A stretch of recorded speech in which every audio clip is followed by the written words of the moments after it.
Hello, good afternoon everyone. I am Onco nutritionist Sanjana from ZenOnco.ai. So today I shall be discussing on a very crucial topic which is known as pre-surgery and post-surgery nutrition for cancer patients.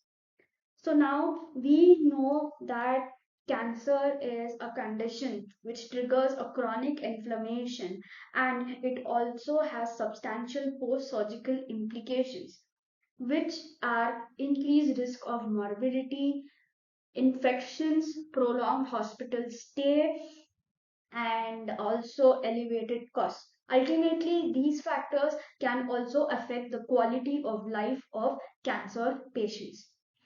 Also, we know that cancer patients are at a high risk of malnutrition. So, what do you mean by the word malnutrition? Now, malnutrition is defined as any disorder of nutritional status which can occur due to reduced intake of nutrients in the diet or else a deficiency of the nutritional intake. Otherwise, it can also involve or include overnutrition as well. So now in the cancer patients, we see that they are at a high risk of malnutrition, and this is also going to have a negative impact on their overall health as well. It is very important that we screen these patients when they come to the outpatient setting before they go into for a surgery. In my previous videos, I had spoken about the nutritional care process. So I'll just summarize this. So the nutritional care process, as discussed earlier, includes four main steps. One is nutritional screening, nutritional assessment, nutritional diagnosis, monitoring and evaluation. So the nutritional care process is going to play a very important role over here, which is also going to help in the early screening of the patients who are at a high risk of malnutrition. And also it is going to help in providing timely intervention to these patients so that we can also prepare them for a surgery. As we know, surgery is a procedure wherein there is a lot of catabolism which occurs for the body, and also the body undergoes through so much of stress and the trauma. It is also very important to minimize the catabolism in such a state as well. Now, malnutrition is a multifaceted challenge, but it cannot be only solely due to the underlying condition itself. Now, the malnourished state will not only affect the physical health, but it is also going to hamper the immune system. So, this will lead to the systemic inflammation and loss of lean body mass. Now, in the pre-operative nutritional care, recognizing its vital importance is the key. Now, sometimes before undergoing a surgery itself, patients have difficulty swallowing or else they have painful while swallowing, or else they could have other complications pre-surgery as well, due to which they need to be given alternative to feeding or nutrition such as enteral nutrition, parenteral nutrition, or a combination of both, which is going to also help them in meeting their nutritional requirements as well. So, various studies have highlighted the importance of nutritional counseling and also recommending high protein, high calorie diets and supplementation for the malnourished patients before we recommend them for a surgery. As per the ESPEN guidelines, now ESPEN is the European Society of Parenteral and Enteral Nutrition.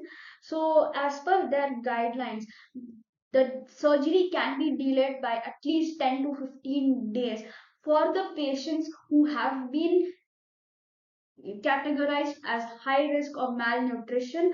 So if their BMI is less than 18.5 or if their nutritional intake is less than 50%. So for such patients, it is very important that we ensure that their body gets enough amount of the nutrients and the protein from the diet before they can be taken into the surgery as well.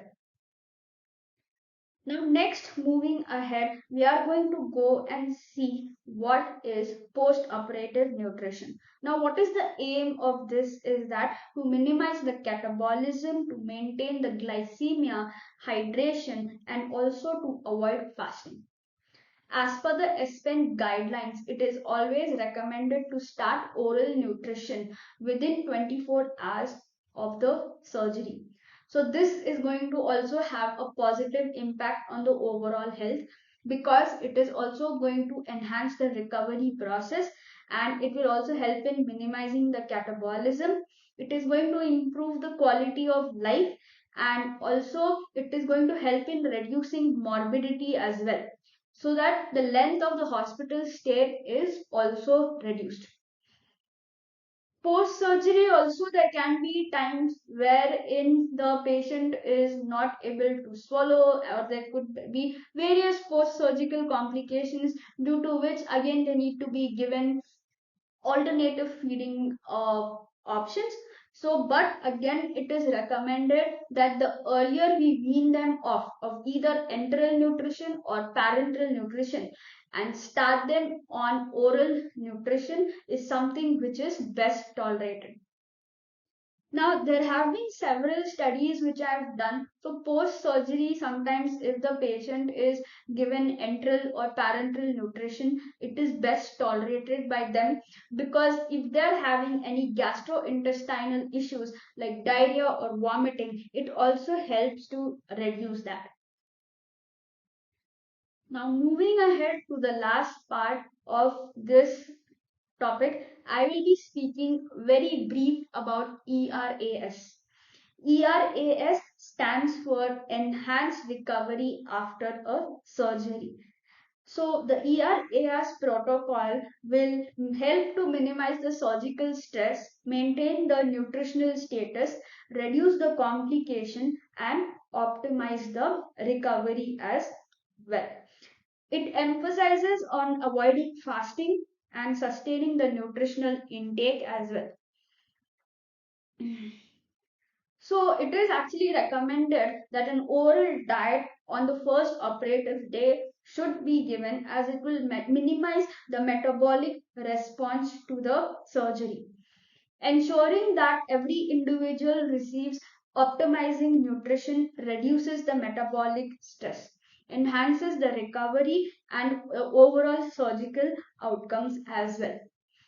So to conclude, yes, preoperative and post-operative nutrition for cancer patients it's extremely important and it is very important that we ensure that they get the right amount of nutrition so that they'll be also able to undergo the surgery smoothly and it will also help in reducing the chances of complications as well. Thank you.